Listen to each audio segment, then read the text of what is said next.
Bom dia, meus irmãos, sejam todos bem-vindos à casa do nosso Deus.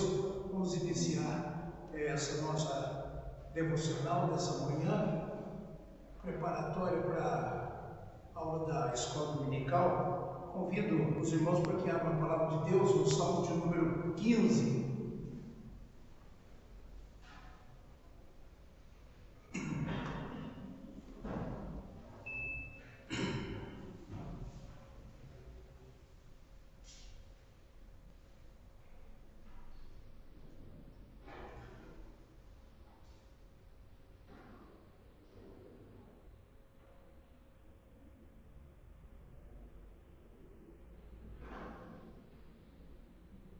Diz assim a palavra do nosso Deus: Quem, Senhor, habitará no teu tabernáculo? Quem há de morar no teu santo monte?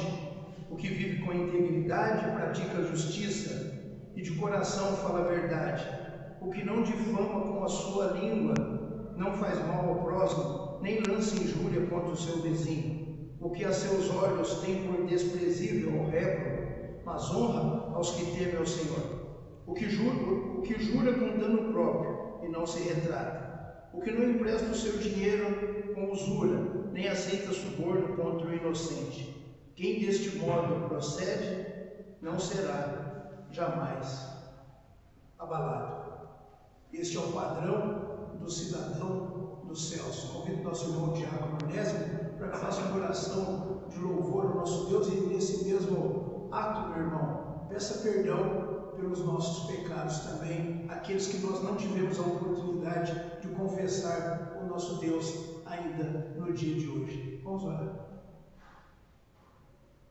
Senhor Deus e Pai, muito obrigado a Deus pela oportunidade e pelo privilégio que temos, a Deus, de estarmos unidos aqui na tua casa, Deus, junto com os irmãos, para estarmos louvando, bendizendo e exaltando o teu nome, Pai. Obrigado a Deus por esse novo dia que se inicia por nós, Pai. Obrigado a Deus pela noite de descanso que nos deste. Obrigado a Deus pelo ar que respiramos.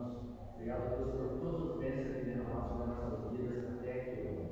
Te louvo, Deus, pela vida de cada irmão aqui, Pai, pela vida daqueles que estão a caminho ainda da vida da tua casa, Pai. Te louvo, Deus, pela vida do presbítero Paulo, que está à frente, Pai. Que eu esteja instruindo esse teu servo, Deus, para que ele possa trazer a mensagem para nós, Pai, conforme as nossas necessidades, Deus, e nós possamos, Deus, estar colocando em prática na nossa vida, Pai. Te louvo, Deus, te agradeço por você ter enviado Jesus Cristo, que amava este mundo, para morrer na cruz, para pagar o preço do nosso pecado ali naquela cruz, Pai. Venha, Deus, em nome de Jesus, pedir perdão pelo nosso pecado, pelas nossas iniquidades, Deus, aqueles pecados ocultos, Deus, que só nós conhecemos, e o Senhor Deus Todo-Poderoso. É nessa certeza, Deus, que eu oro, agradecido por tudo, em nome de Jesus, amém. Amém. Amém. Ao som do acompanhamento, os irmãos se coloquem de pé para que nós cantemos o hino de número 17.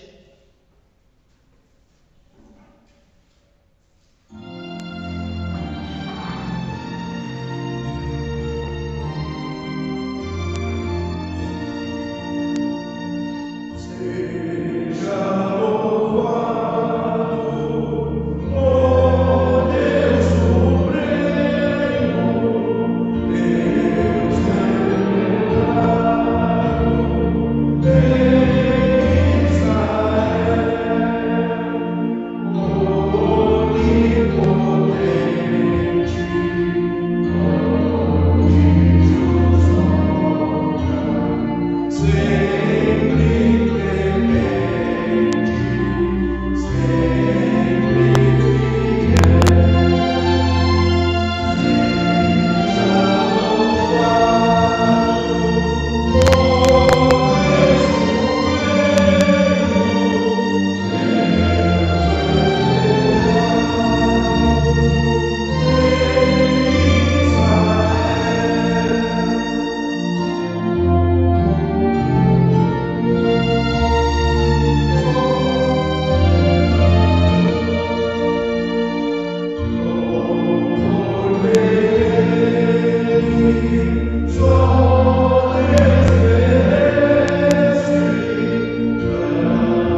permaneçam em pé e abram a palavra de Deus na carta que Paulo escreveu aos Filipenses, no seu capítulo 3. Filipenses, capítulo 3.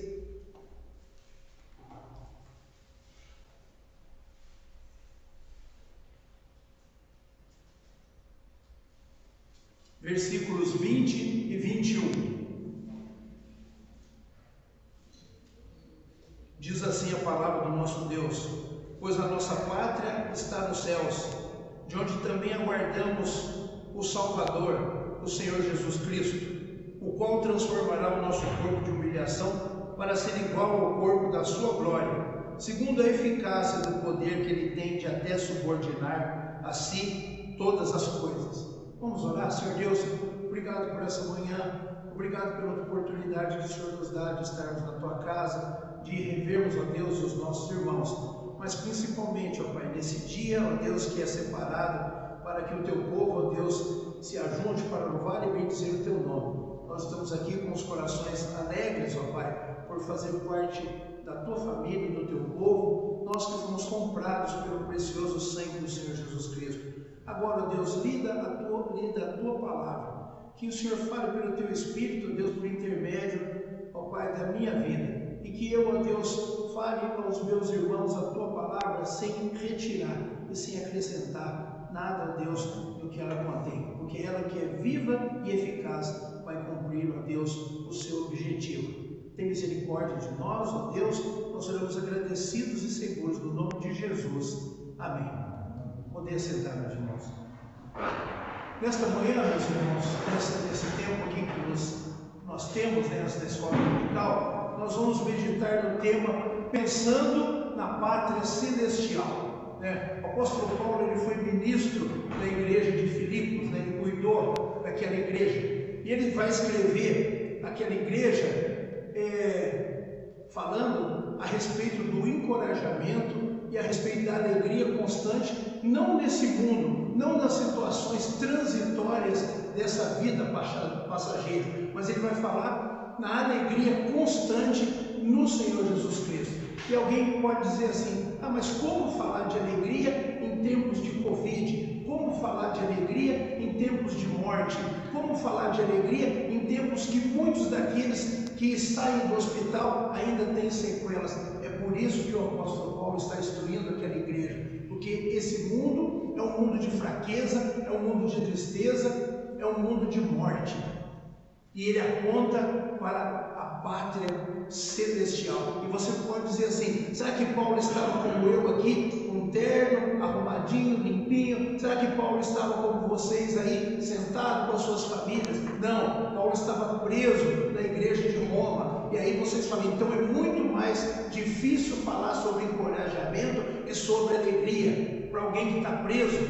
E se vocês pesquisarem a história, vocês vão ver que ser preso por Roma era algo muito difícil e muito doloroso, E você pode pesquisar que muitas vezes as prisões, principalmente aqueles que eram inimigos do imperador, não inimigos porque o imperador estava ali estabelecido, mas inimigos por causa da cruz de Cristo, sofriam muito. E o apóstolo Paulo estava preso numa situação muito difícil, mas mesmo assim Paulo procurava encorajar os irmãos a pensar na pátria celestial.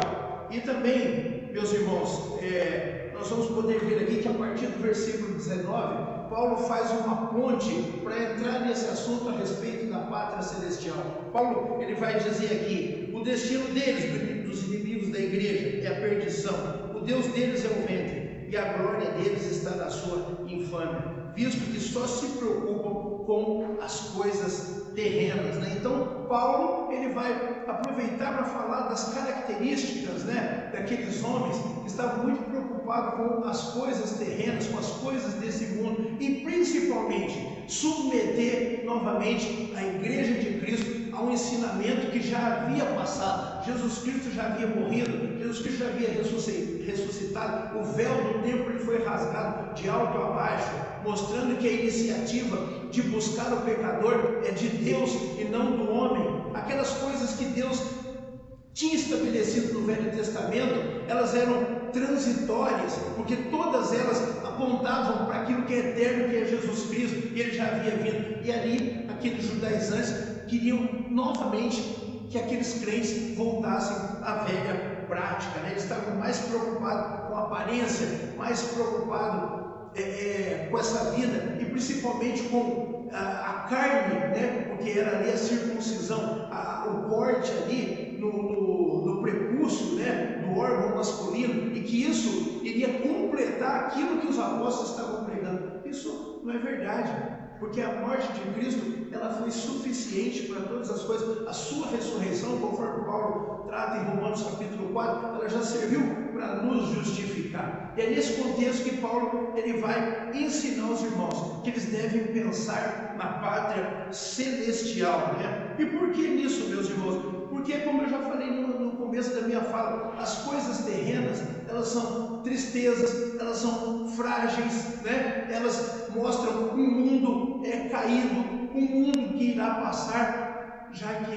as coisas celestiais, elas são eternas, duradouras, e elas nos trazem alegria, né? Olha só, se vocês depois podem contar em casa, eu posso ter até errado na minha contagem. Paulo, ele usa a palavra alegrai-vos e alegria por 9 vezes aqui, em 4 capítulos que ele escreve à igreja de Filipos. Olha como esse homem, ele tinha um pensamento nas coisas dos céus. Mesmo estando preso, mesmo estando sofrendo, esse homem era alegre, porque a sua alegria não era transitória, não era em momentos que muitas vezes é proporcionado aqui nessa terra. Quando nós nos casamos, nós ficamos alegres. Quando nós somos pais, ficamos alegres. Quando somos avós, é mesmo, mais ainda, né? Com os nossos netinhos, né? E outras coisas, quando concluímos um curso, quando arrumamos um bom emprego, e assim por diante. Mas essas coisas são todas transitórias. E não é à toa que eu li o Salmo 15 aqui, porque o Salmo 15 aponta o padrão que os crentes vivem aqui na terra. É um padrão excelente, porque não é um padrão terreno, é um padrão dos céus. E o apóstolo Paulo, ele vai dizer aqui, eles deveriam pensar no céu, porque do céu nós somos nascidos. Jesus Cristo, quando conversa com Nicodemos, ele vai dizer: quem não nascer da água e do Espírito não vai entrar no reino dos céus, ou quem não for nascido dos céus. Então nós devemos pensar na pátria celestial, porque nós somos transformados de lá. De lá veio o nosso Salvador, e de onde ele voltou e está hoje até o dia da sua volta gloriosa. Mas também nos céus, talvez você fique pensando: mas eu estou aqui no mundo onde não há justiça para mim, e não há justiça mesmo. É só a gente ver no nosso país o que a justiça tem feito. A justiça rasgou a Constituição, rasgou a lei. Hoje em dia o bandido persegue o mocinho. É isso que acontece nesse nosso país, né? Hoje em dia nós vamos dizer que compensa tirar a vida, porque se você tiver bons defensores, você não passa um dia na cadeia. Hoje em dia a vida vale muito mais. Hoje em dia quem é o criminoso é quem morre. Crianças são assassinadas, mulheres são assassinadas, pais de família são assassinados. E a gente não tem justiça, e nós não vamos ter mesmo. O cristão não deve esperar justiça nesse mundo. Sabe por quê, meus irmãos? Quando Paulo fala na pátria celestial, ele vai falar: lá nos céus é onde o meu e os seus direitos estão sendo promovidos. Não fique pensando que o direito da igreja é promovido aqui na terra, mas é nos céus, na pátria celestial, da onde nós nascemos. E mais do que isso, meus irmãos, aonde os nossos nomes estão escritos no livro da vida.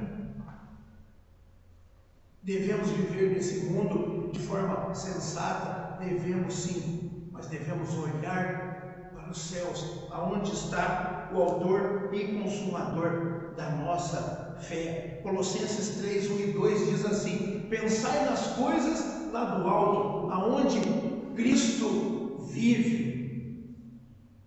Então o crente deve viver nessa terra de forma honesta, com o padrão celestial do Salmo 15, mas ele deve sempre estar olhando para os céus, para o encontro glorioso com o seu Salvador, porque a nossa pátria não é aqui. Gostamos muito da pátria amada Brasil, gostamos. Se possível, daremos até a nossa vida. Se alguém quiser invadir a nossa pátria, daremos. mas esse aqui não é o nosso local final. O nosso local final é ao lado de Jesus Cristo, o nosso Salvador, na Sião celestial. E por isso o apóstolo Paulo fala: a despeito de tudo que vocês estão passando, a despeito de qualquer coisa que eu estou sofrendo aqui por causa do Evangelho, eu tenho os meus olhos fixos na mansão celestial. Meus irmãos, isso é uma palavra de encorajamento, porque não vem de um homem que estava sentado dentro de uma casa linda, que estava vivendo de forma tranquila. Não, vem de um prisioneiro por Cristo Jesus, por causa do Evangelho. E do mesmo jeito que ele encorajou os primeiros ouvintes, ele também quer encorajar a igreja de Americanópolis. Vocês que estão aqui nesta manhã, eu que estou pregando, primeiramente quando eu li, reli e fiquei lendo, estudando, a palavra de Deus me encorajou, me encheu de ânimo, me deu disposição a respeito de todas as coisas. E muitas vezes eu fico chateado, e aí Deus usa a boca da minha esposa: Paulo, não olhe para as coisas do mundo, não olhe para as coisas que acontecem, olha para Cristo Jesus. Quem te salvou não foi nenhum homem, quem te salvou foi Cristo Jesus. Olha para a cruz, né? E isso é um combustível para a gente se colocar de pé e continuar andando. E é isso que Paulo está dizendo: olhe para a mansão celestiais, olhe para tudo que Jesus Cristo fez, né? Olhe para aquele Senhor que te salvou. Mas também Paulo diz assim: também aguardamos o Salvador, o Senhor Jesus Cristo. E nessa segunda parte, meus irmãos, nós vamos ver em 1 Tessalonicenses capítulo 4, versículo 13, quando Paulo vai falar da vinda do Senhor Jesus, daqueles que morreram primeiro. Paulo sempre pregou como se Jesus Cristo fosse voltar no seu tempo. E Jesus Cristo vai voltar a qualquer momento. Os sinais dos tempos são muito claros. E Paulo sempre pregou dessa forma, olhando para a pátria celestial, mas também aguardando a volta do Senhor Jesus Cristo. Nós, como crentes, nós aguardamos ansiosamente a volta do Senhor Jesus Cristo. Por mais que a vida na igreja seja boa, por mais que a vida em família seja prazerosa e tudo que nós venhamos a realizar, mas nós aguardamos a volta do Senhor Jesus, porque todas as vezes que nós celebramos a ceia do Senhor aqui, nós anunciamos a morte do Senhor até que Ele venha. E o desejo do cristão é que Jesus Cristo volte logo, é que Jesus Cristo restaure todas as coisas e que nós sejamos aperfeiçoados à imagem do nosso Salvador. Hoje nós somos restaurados, mas ainda nós não somos o que seremos. O aperfeiçoamento só vai acontecer quando nós estivermos com Cristo Jesus. E é isso que Paulo está dizendo: nós aguardamos a volta gloriosa do Senhor Jesus. Nós devemos viver e pregar a palavra de Deus como se Jesus fosse aparecer imediatamente num piscar de olhos. É assim que tem que ser a nossa vida, sempre aguardando a volta do Senhor Jesus Cristo. Nós não sabemos, né? E nós não estabelecemos nem dia e hora, nem local, porque não compete a nós. A palavra de Deus não nos deu esse direito, porque isso está guardado com o Pai. Mas o crente da igreja do Senhor Jesus Cristo, ele deve viver e pregar a palavra como se Jesus Cristo fosse aparecer, como se a trombeta fosse soar imediatamente e o nosso Salvador retornar com os santos para os santos. É isso que Paulo está dizendo. Olha, a despeito de tudo que está acontecendo, a despeito da minha prisão, a despeito da perseguição que a igreja sofre. Essa noite eu estava, essa noite não, já era madrugada, né? Estava deitado com a minha esposa, ela recebeu um áudio de uma irmã, e aí nós fomos assistir, né? Eu terminei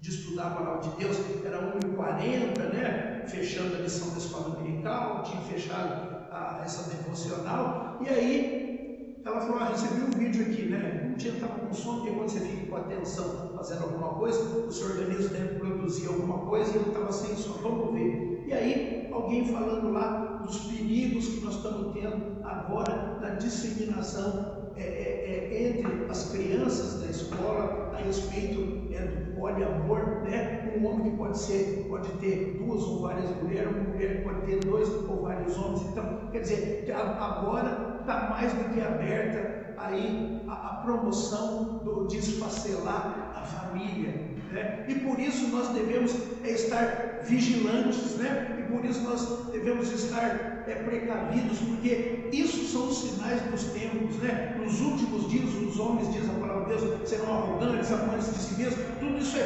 fruto do amor que o homem tem por si mesmo, e a rejeição contra a palavra de Deus. Então devemos pregar o Evangelho. É urgente lançar a santa semente, mas ao mesmo tempo devemos aguardar com uma expectativa a volta do Senhor Jesus Cristo. A igreja de Cristo, ela aguarda, assim como a natureza anseia pela sua redenção quando Cristo voltar, assim nós também devemos aguardar de forma ansiosa, né, por Jesus Cristo, né? E isso deve nos levar a uma outra atitude, meus irmãos. Devemos viver com fidelidade. Nós temos visto quantos irmãos têm apostatado da fé, quantos irmãos têm mudado, né, o seu modo de vida. O crente deve aguardar a vinda do Senhor Jesus com fidelidade, se manter incontaminável. Ele deve procurar viver os padrões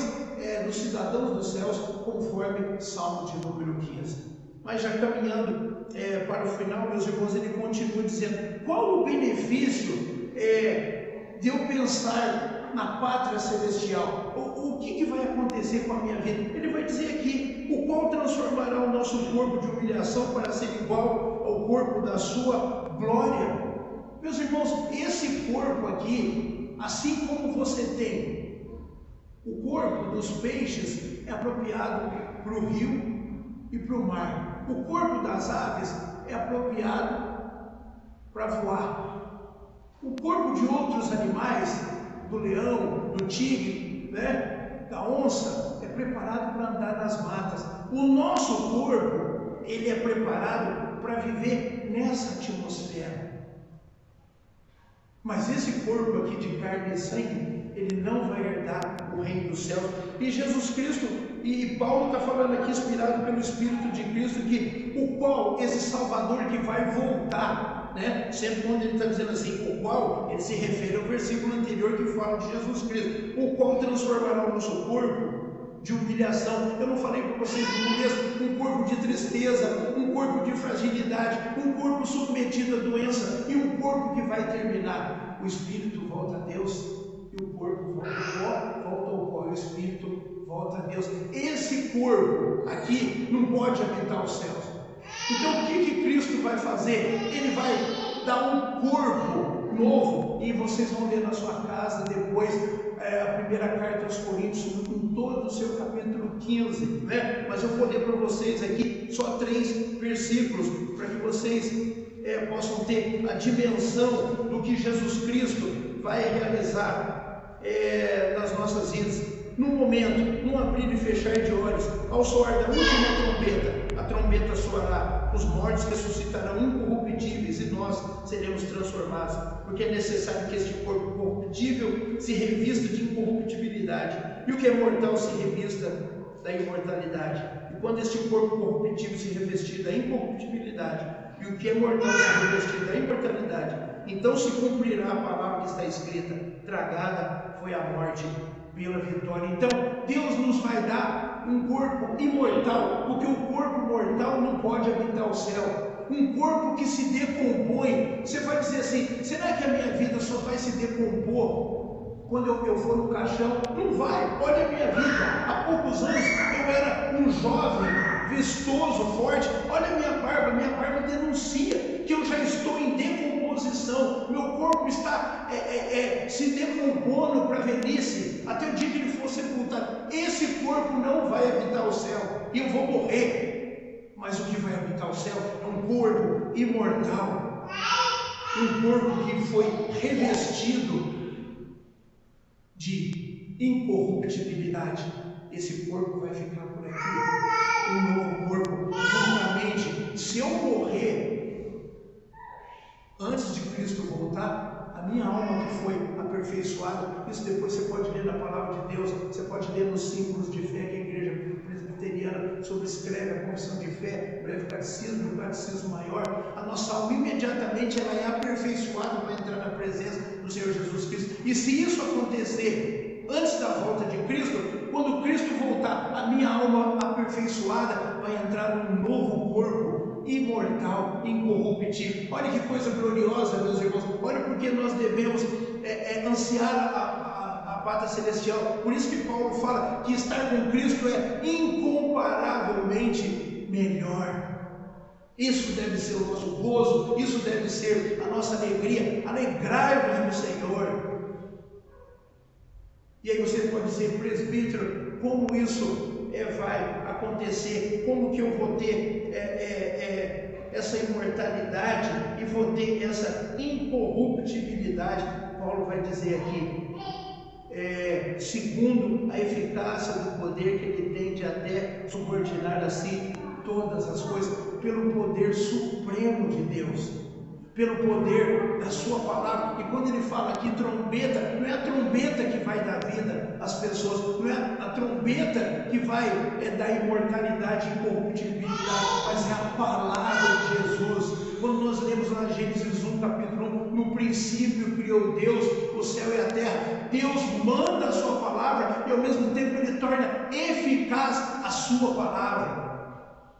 Quando ele ressuscitou o filho da viúva de Naim, ele mandou ele levantar. Quando ele ressuscitou Lázaro, depois de 4 dias já cheirava mal, Lázaro, vem para fora. Ele não só deu ordem, mas ele tornou a sua ordem eficaz. Esse é o Deus que nós cremos, esse é o Salvador pelo qual nós louvamos. Alegrai-vos no Senhor, porque Jesus Cristo não só dá a ordem, mas Jesus Cristo tem o poder de tornar a sua ordem eficaz. E é isso que vai acontecer quando ele der a ordem para que nós saiamos do túmulo. Nós receberemos um novo corpo e seremos incorruptíveis, e esse corpo novo vai se juntar a essa alma aperfeiçoada. Sabe por quê, meus irmãos? Só existe vida dentro de uma unidade. Nós só estamos vivos quando a nossa alma ela está junto do nosso corpo, porque quando ela está separada, isso é morte, e ele vai nos dar a vida completa. Por isso nós devemos pensar na pátria celestial, meus irmãos, porque Jesus Cristo, ele tem poder para todas as coisas. Quando os 10 leprosos clamam pelo Senhor, Senhor, tem compaixão de nós. E ele disse, vai e mostra ao sacerdote. Ele não falou, quero ficar limpo, né? Ele não usou a sua mão como em outras ocasiões, mas ele falou, vai e mostra ao sacerdote. E ali, um ato de fé e de obediência, que aqueles homens, quando eles estavam indo para se mostrar ao sacerdote, eles se curaram. Um nobre, quando procura Jesus porque o seu filho está doente, e fala para ele, Senhor, ele ouviu falar de Jesus, desce comigo. E quando eu estudei, agora eu já não estou lembrando, mas entre onde Jesus estava na Galileia, eu acho que até uma outra cidade, tinha mais ou menos 30 quilômetros. Aquele homem achava que o poder de Jesus estava limitado à distância. Então, Senhor, desce comigo até onde meu filho está, porque lá o Senhor cura ele. Jesus Cristo só falou para aquele homem, vai, que o teu filho vive. E quando ele chegou em casa, o servo falou, teu filho está brincando. Ele falou, quando que foi isso? Foi a tal hora. Ele lembrou que Jesus falou, vai, teu filho vive. Porque é esse Deus que nós cremos, esse Deus é que nos salvou, esse Deus que nos transformou, e esse Deus tem poder para mudar todas as coisas. Pelo som da sua voz, nós mudaremos e seremos igual ao corpo da sua glória. Bendito seja o Senhor Jesus, que vive eternamente. Os irmãos me desculpem nessa gravação, mas o Evangelho de Deus é o poder para todo aquele que nele crê. Paulo, quando escreve aos Romanos, capítulo 1, versículo 17, diz assim, o justo viverá por fé. E nós vivemos na fé no Filho de Deus. Que Deus nos abençoe, que Deus tenha misericórdia de nós, nós possamos viver como cidadãos dos céus, vivermos aqui nessa terra, mas vivermos no padrão que Deus estabeleceu para os cidadãos dos céus, porque assim é que nós vamos viver eternamente na presença do nosso Senhor e Salvador, Jesus Cristo. Amém. Convido o nosso irmão Diácono em disponibilidade, Nilson, para que faça uma oração ao nosso Deus, agradecendo por essa manhã, pela palavra do nosso Deus. Santo Deus, nosso Pai, Pai de misericórdia, Deus do céu e da terra, nós te louvamos, Senhor. Nós te damos graças, Senhor, por estar na tua casa. Damos graças, Senhor, por ouvir a tua palavra. Damos graças, Senhor, que o Senhor preparou esse teu servo, Deus, para trazer essa mensagem para nós, ó Pai, ouvirmos e atender. Pai, Senhor, eu te agradeço